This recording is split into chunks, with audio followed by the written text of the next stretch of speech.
Sir Pawan Kalyan గారు ఈ ప్రభుత్వం కూలిపోతుంది, ప్రభుత్వం పతనమైపోతుంది అనేది గమనించాడు సార్. గమనించే ఆయన మళ్ళీ సైడ్ దెబ్బలేస్తున్నాడు. ఆయన ఇది ఎట్టాగా వెళ్ళిపోతుంది గవర్నమెంట్, నా శీలమన్నా కాపాడుకుందామని ఆయన కొత్త గెటప్. ఇది ఒక్కో సినిమాలో ఒక్కో పాత్ర ఉన్నట్టుగా ఈ 5 ఏళ్లకి మళ్ళీ పాత్ర మారింది. 2 ఏళ్ళు ఒక అయిపోయింది, మళ్ళీ 2 ఏళ్ళు అయిపోయాక ఇది గవర్నమెంట్ వెళ్ళిపోతుంది. ఇది ఆయన ఏం చెప్తాడు? అమరావతి అనేది ఈ రాష్ట్రానికి నష్టం.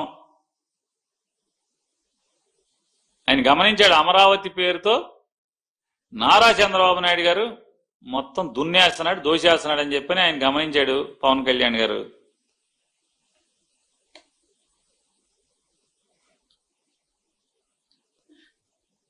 జనసేన వాళ్ళని తంటం, జనసేన వాళ్ళని కుమ్మటం, జనసేన వాళ్ళని ఇరగదీయటం, జనసేన వాళ్ళ ఆస్తులు ధ్వంసం చేయడం, జనసేన వాళ్ళ ఇళ్లు బద్దలు కొట్టడం, జనసేన వాళ్ళ ఇళ్లు నేలమట్టం చేయటం, జనసేన వాళ్ళ మీద తప్పుడు కేసులు కట్టడం, జనసేన వాళ్ళని జైల్లో పెట్టడం. ఈ చూశాడో లేదో తెలియదు కానీ ఆయన అమరావతిలో మాత్రం తేడా జరుగుతుందని చెప్పి మాత్రం పవన్ కళ్యాణ్ గారు గమనించారు. గమనించి ఆయన జై అమరావతి అనబాకండి, జై అమరావతి అంటే 29 గ్రామాలకే జై అమరావతి అంటే, నిన్నటిదాకా ఏం చెప్పారు? రాజధాని లేదని చెప్పారు. ఇవాళేమో అమరావతి అనంత జై ఆంధ్ర అని అంటున్నారు. కేకులు కోయమన్నారు, అవి కోయమన్నారు, ఈ కోయమన్నారు ఢిల్లీ వెళ్ళి.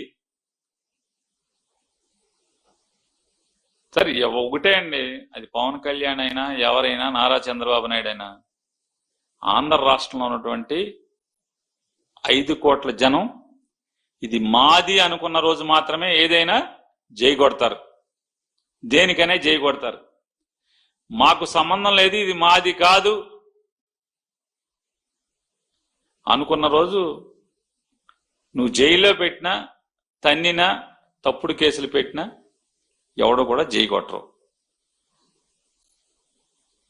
ఈ ప్రభుత్వానికి కాలం చెల్లింది, మూడింది, కాలం మూడింది అని చెప్పని పవన్ కళ్యాణ్ గారు తొందరగా 24 మాసాలు అవ్వకుండానే గమనించారనేది మనకు అర్థమవుతుంది.